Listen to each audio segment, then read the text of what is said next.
Ne tai, kad ar reikia skiepytis, ar nereikia skiepytis, bet kaip tu žiūri į tai, kad kai kurie gydytojai naturopatai mano, kad organizme lieka, reiškia, skiepų tam tikrose organuose, reiškia, lieka skiepų tam tikri pėdsakai ir kad tie mikroorganizmai, parazitai, kurie patenka su mumis su skiepais, jie recidyvuoja tam tikrose organuose ir juos ardo visą gyvenimą. Vat yra tokia nuomonė.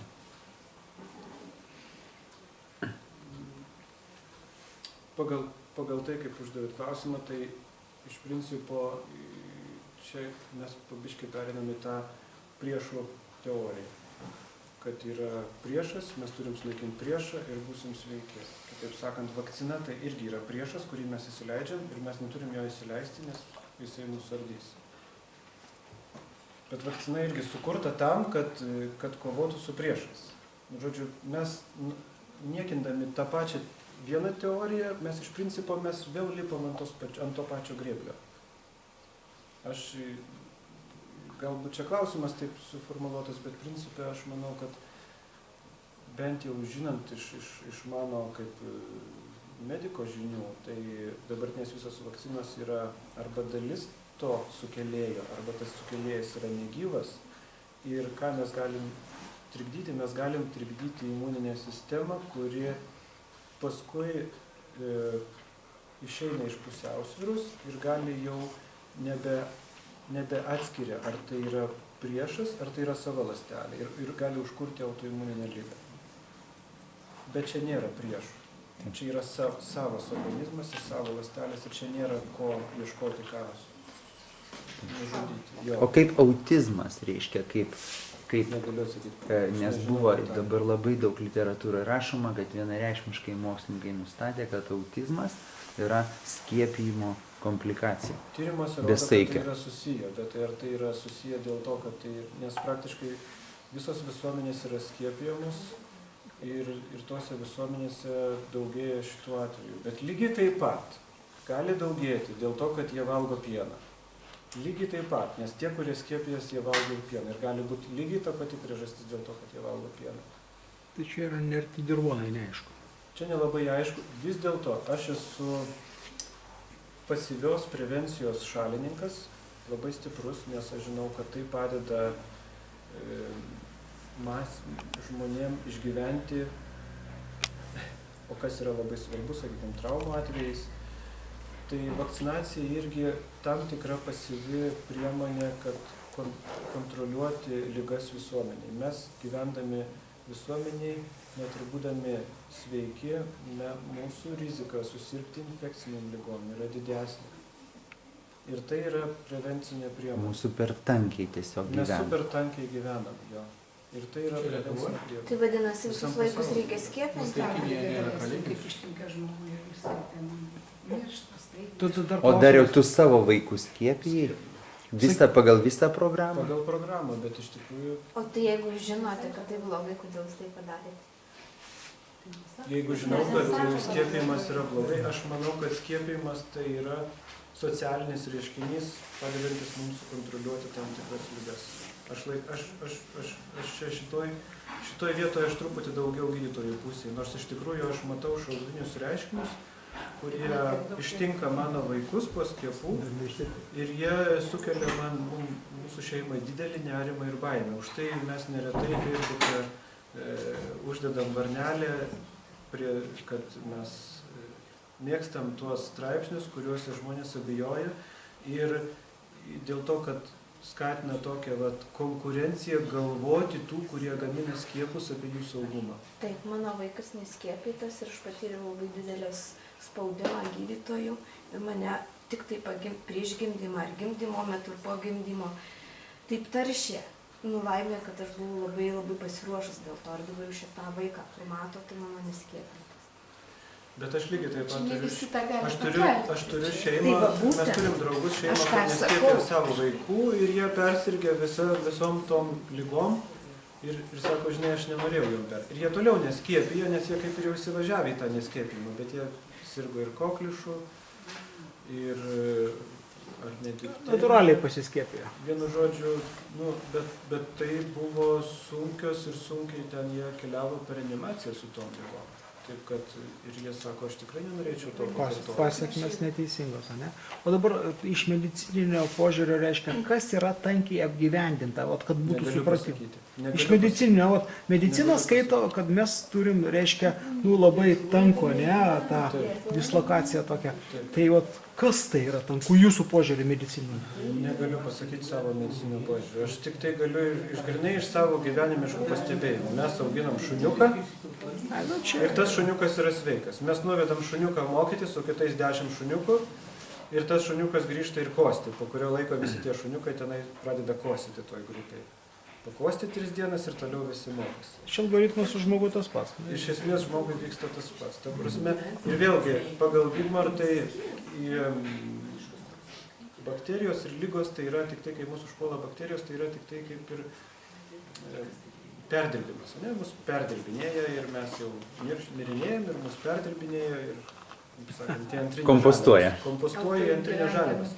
Bet yra bakterijų ir yra virusų, kurios tiesiog yra pirminės infekcijos ir jos elgiasi invazyviai ir jos eina kiaurai ir žudo gyvus audinius ir gyvus organizmus. Ir tas yra ir augalų pasaulyje, ir gyvūnų pasaulyje. Jų nėra daug, bet jos yra aiškios ir aiškiai apibrėžtos ir jos yra labai pavojingos. Jų negali niekaip priskirti prie kompostavimo. Yra virusai, yra bakterijos, kurios yra natūralios, visą laiką aplink mus sukasi, bet yra tokios, kurios pavirsta, kaip sakant, sužvėrėja. Joms susidaro sąlygos, kai mūsų organizmas, sakykime, nusilpsta, bet tai nėra jau kompostavimas. Jie ardo normalius gyvus audinius. Taip kad į tai reiktų žiūrėti jo. Čia kitas procesas. Dariau, dabar dar klausimas, reiškia. Aš dabar užduosiu klausimus, kadangi labai žmonės gali nueiti savo asmeninius klausimus, man reikia daugiau bendrinių, reiškia. Tai, kad kaip tu vertini tokį procesą, kad daugeliu žmonių perėjus prie visiškai gydančios mitybos pagal Anne Wigmore, reiškia, pagal knygą, kaip jinai rašo, tą, ką mes darėm savaitę, daugeliu žmonių užkietėja viduriai.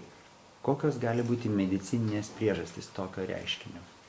Tai reiškia, kad jie išeina tik su klizmo, o turėtų pavalgiai išėjai 3 kartus per dieną. Aš manau, kad jie atvažiuoja su užkietėjusiais viduriais. Aš manau, kad Dažniausiai taip. jie atvažiuoja jau su užkietėjusiais viduriais, o ne... Ir tai, kad jie tuštinasi kasdieną po truputį, tai nereiškia, kad jie nebuvo užkietėję. Tas jaunuolis irgi tuštinasi kasdieną, kuriam visa stožarnė pilnai išmeta. Ir dabar jis atvažiuotų čia į programą, pradėtų valgyti daug vandens turinti, žalią maistą, daug skaidulų turinti. Jam pradėtų pūsti pilvą, jam pradėtų akloji tentis, jam pradėtų skaudėti. Jisai tenai ir tūris yra mažas, viso to reikalo jam nestumtų, negalėtų prasiveršti ir atrodytų, kad užkietėjo. Tiesiog turis žarnyno yra mažas tame tarpe, Aš manau, reiškia. kad jau yra žarnyno bėda, o čionai atsiranda tos Ką daryti tokiu atveju, jeigu čia žmonėm kietėja viduriai? Kokia tavo nuomonė? Aš manau, kad čia per savaitę neišspręsim, nes jiem nekietėja. Jie atvažiavo su užkietėjusiais ir jie tik dalinai pasitušino, dar ne viską iki galo pasitušino. Jeigu jie toliau valgys daug skaidulų turinti maistą ir nepapildytą gyvūniniu maistu, po kurio laiko ten viskas, šitas reikalas susitvarkys. O kaip mikrofloros, pavyzdžiui, klausimas šiuo atveju? Mikroflora atsistatys. Atsistatys. Bet jeigu jie turi užkietėjusius vidurius, iš esmės jie turi mikrofloros problemą. Ar galim būtų taip teikti? Manau, kad tuo metu jie galbūt, bet esmė bakterijų, kad jos gali žaibiškai daugintis. Ir jeigu mes jom duodam gero maisto ir tenai nėra jos užguitos blogųjų bakterijų, jų staigiai prisidaugins. Visi mes turim tas pagrindinės floros bakterijas. Svarbu, kad jos nebūtų užguitos blogųjų bakterijų. O kaip po antibiotikų yra tokios teorijos, kad 5 metus atstatyti mikroflorą po antibiotikų dozės yra labai sudėtinga. Kuo toliau, tuo daugiau įsitikinu, kad žmogus ir jo flora yra labai atsparus antibiotikų. Ir mūsų neteisingas antibiotikų skirimas yra tiesiog mūsų nemokėjimas suprasti tų antibiotikų poveikio žmogaus organizmą. Ir ir poveikio florai. Aš manau, kad jinai atsistato labai, labai greitai. Ir iš tikrųjų netgi skiriant antibiotikus tam tikrus galima tą blogą florą, kuri mums trukdo gerai florai augti, galima suslopinti ir būtent skiriant antibiotikais atstatyti gerosios floros dauginimąsi. Taip kad čia reikalinga tam tikra dar mūsų tobulėjimo šitoj srity žarnyno floros, bet principe yra pacientų, kritiškų pacientų, kurie nebeturi žarnyno floros ir jiem praktiškai ją reikia įvesti su floros implantais, kaip sakant. Transplantais jos net vadina literatūroje ir jie pradeda sveikti, bet taip, normaliai žmogus gyvendamas, jisai turi visas galimybės atsistatyti florą natūraliai. Nes nežaibiškai atsistato. Bet tas požiūris reiškia, kad nuo žarnynos mikrofloros, žarnyno sveikatos priklauso iki 70% mūsų imuniteto, sakykime, kad būtent flora plono ir storo žarnyno, jinai yra pagrindinis mūsų imuniteto, reiškia, kaip ir generatorius, jeigu slopstant mikroflorai, labai, labai žlunga imunitetas žmogaus. Kaip tau atrodo? Aš taip manau. Kad nuo mūsų storžarnės priklauso. Todėl kaip čia žmonės, apie mikroflorą, kaip tie žmonės prabadavę 6 paras, jie tiesiog pauostė redžiuvelaką, jiems sako, man net silpna pasidarė, kaip man norisi. Tai aš sakau, Jakubai, tai po sauso badavimo 1 dieną reikia gerti tik tai redžiuvelaką, tada tu atsistatai gerąją mikroflorą, reiškia, o po to tu gali po truputį gerti žalias sultis ir valgyti kažkokį maistą. Tai jie tą jaučia, jiems sako, man tiesiog rankos dreba, kaip norisi gerto redžiuvelako. Kaip jaučiasi žmonės, nors jie ir taip išsivalė, jie badauja jau 6 kartą po 6 paras, reiškia. Jo, bet lygiai taip pat galiu pasakyti apie vaiką, kuris nori praeiti pro šokoladinį saldainį ir jisai... Jam irgi norisi. Ir jam taip norisi ir kad jis jau 2 dienas... Bet tai čia jo parazitai turbūt nori, ne vaikas. Ne, aš nemanau, kad čia... Sakykit, prašom, ar galim su klizmom išsiplauti žarnyną? Aš sakyčiau, kad tik tai tas medicininis būdas galėtų pilną išplovimą padaryti, o su klizmom... Tokiam sutrikusiam galima tik nusileidžiančiai išplauti, iš principo. Ir vis, dalį, ta prasme, čia reiškia joks sprendimas, ne, kažko, bet vis tiek tai geriau negu nieko. Čia turėtų būti profesionalus klizmuotojas, kuris padėtų išmasažuoti ir vieną po kitos klizmos padėtų daryti. Ir kad patektų tą vanduo iki kylančiosios, aš manau, kad galima su paprastom klizmom tikrai tą padaryti. Ir tai yra švelnesnis metodas negu kad ta aparatinė hidrokologija. Viskas aišku, čia, bet iš esmės pats žmogus... Jeigu žmogus nesutrikusių žarnynų, jisai gali išsiplauti su klizmom normaliai. O jeigu jis nesutrikusių žarnynų, tai jisai po perėjęs į tokią augalinę mitybą ir jeigu jo žarna nenusmukusi, jisai po kurio laiko jam tiesiog susitvarkys. Bet išsiplauti jisai ramiai gali su klizmom be problemų. Bet jis turi žinoti. Galima sunku įsiterpti dėl to vidurių užkietėjimo. Vis tik tai tą patį patyriau